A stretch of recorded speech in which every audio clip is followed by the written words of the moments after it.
اگر آپ نے کیونکہ اخلاقیات اگر درست نہ ہوئی تو اس کا انجام بڑا خراب نکلنے والا ہے. کیونکہ دیکھیے یہ دلوں کے زنگ کو دور کرتی ہیں احادیث. وہ کتنا مشہور ہے کہ ایران میں ایک ڈاکٹر احسان ہوا کرتے تھے. ڈاکٹر احسان، ایک تو شارجہ والے ڈاکٹر احسان ہے، وہ بھی انتہائی متدین اور محب اہل بیت ڈاکٹر، لیکن انہی کا ایک سمجھو پرتو اور ریفلیکشن جو ایران میں جو 6 مہینہ ایک شہر میں کلینک کرتے تھے، 6 مہینہ دوسرے شہر میں کرتے تھے، اور بالکل 6 مہینے تک فری مریضوں کو دیکھتے تھے. خود کہتے تھے کہ ایک دفعہ میں نے حرم امام کی طرف ایک جنازے کو جاتے دیکھا. اچھا، بہت سے سارے جو اس طرح کے افراد ہوتے ہیں ان کی برزخی آنکھ بھی کھل جاتی. میں نے دیکھا کہ ایک جنازہ ہے جس کے اوپر ایک کتا بیٹھا ہوا. میں سب لوگوں سے کہا رہی جنازے کے اوپر کتا بیٹھا ہے. لوگوں نے کہا نہیں، ہمیں تو کچھ بھی نظر نہیں آ رہا. کہہ رہے میں فوراً سمجھ گیا کہ میں اپنی برزخی آنکھ سے اس وقت اس شخص کے جو قبیح اعمال تھے وہ کتے کی صورت میں مجسم ہو گئی.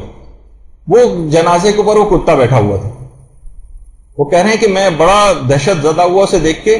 اچھا، لوگ طواف کرانے کے لیے ایک چکر لگانے کے لیے امام کی زری کی طرف لے جانے لگے اس کو، کہ جیسے ہی امام کا حرم شروع ہوا وہ کتا چھلانگ مار کے نیچے اتر گیا اور کونے میں جا کے بیٹھ گیا.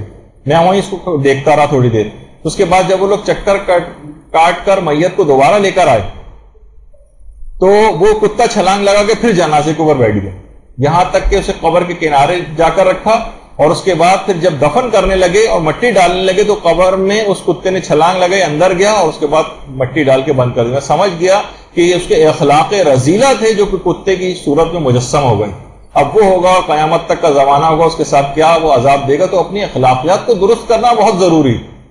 صرف یہ نہیں کہ آپ نے چند ایک حدیثیں یاد کر لی بس ایسی اور امتحان میں خانہ پوری کے لیے اس کو لکھ دیا. نہیں، اپنے اخلاق اور کردار کے اندر ایک تبدیلی آپ کو جو ہے وہ لانی پڑے گی.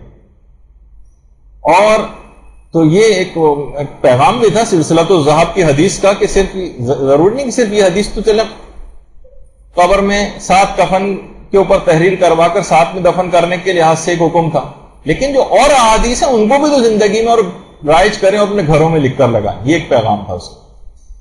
اچھا، اب آپ نے اتنی محنت سے یہ سب کفن اپنا بیگ مہیا کریں گی، بہت سی خواتین اپنے ہاتھ سے قرآن بھی تحریر کریں گی، تو کیا ہم اپنا یہ کفن کسی اور رشتہ دار کو یا کسی جاننے والے کو دے سکتے ہیں؟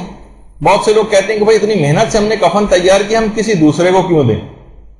لیکن آپ خود سوچئے کہ اگر آپ زندہ ہیں، موجود ہیں، آپ کا نامہ اعمال کھلا ہوا ہے اور آپ کے کسی قریبی رشتہ دار، کسی کے والدین میں سے کسی کا انتقال ہو جائے، کسی کے بھائی کا، بہن کا، تو کیا وہ برداشت کرے گا کہ نہیں یہ چیزیں تو میں نے اپنے لیے رکھی ہوئی، ان کے لیے تو جیسا تیسا بھی جو کفن وفن جو طریقہ کار ہے اسی کے مطابق عمل کرو؟ نہیں، جو صاحب دل شخص ہوگا، ذرا سے بھی ہمدردی اپنے رشتہ دار کے ساتھ رکھتا ہوگا، وہ کہے گا میرے پاس تو وقت وسیع ہے، میں زندہ ہوں، میں پھر دوبارہ انتظام کر سکتا ہوں، لیکن میں فی الحال اپنے اس کو گفٹ میں دے دوں.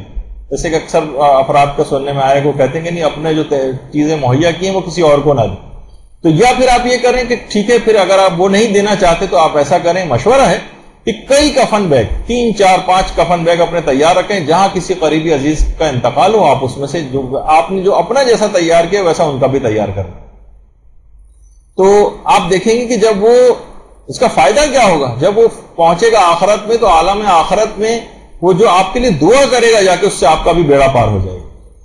اور پھر خدا بھی تو آپ کو دیکھ رہا ہے کہ جب آپ اپنے رشتہ دار پر اتنی مہربان ہیں، اس کی مخلوق پر آپ اتنی مہربانی کر رہی ہیں کہ جمع شدہ اپنی چیز جو محنتوں سے جمع کی اس کی مخلوق کے فائدے کے خرچ کر رہی ہیں، تو وہ کریم پروردگار وہ سوچے کہ آپ پر کتنا زیادہ مہربان ہوگا جب ہمارے اور آپ کے مرنے کا وقت آئے گا.